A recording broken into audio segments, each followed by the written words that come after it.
Hi, I'm Rossum, the Delaware Riverkeeper. We've come to Boston today as part of our Shale Truth Interview series to consider the implications of exporting liquefied natural gas from the United States to other countries.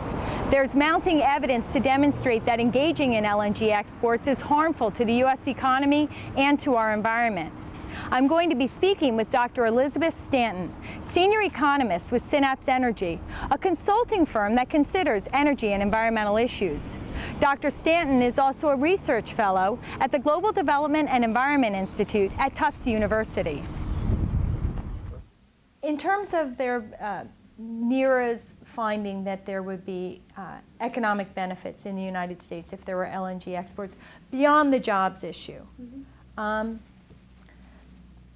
can you describe what their conclusion was about the economic values for the U.S. of engaging in LNG exports, and then again, what your assessment was of that conclusion? Well, their conclusion is that LNG exports would be a benefit to the United States, and that benefit would be broadly shared.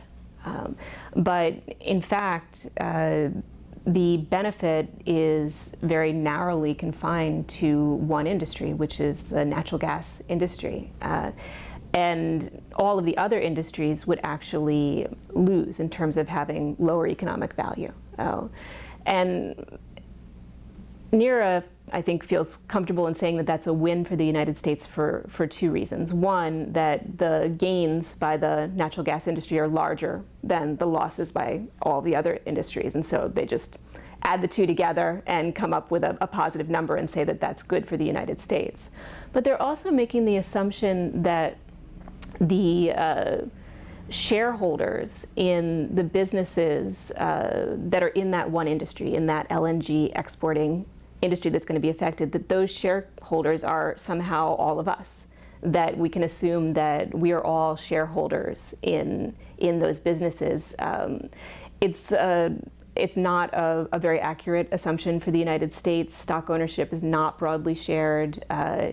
It's very much determined by income, who has stock ownership and who doesn't. I think that there's a common misperception that stock ownership is shared much more broadly than it actually is, because a lot of middle-class families have small holdings in pension plans and that kind of thing. But it's really, those small holdings are dwarfed by the actual stock ownership of richer families, and the poorest families don't have any stock ownership at all. So the idea that we're taking, that the gains of this one industry are broadly shared, it's just not supported.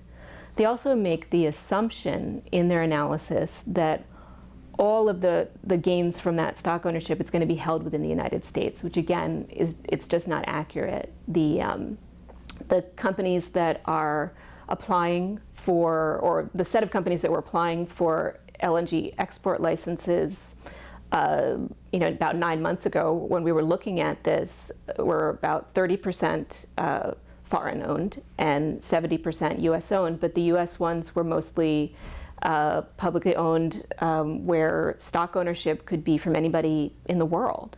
So the idea that all of those gains are somehow staying within the United States, it's just not accurate.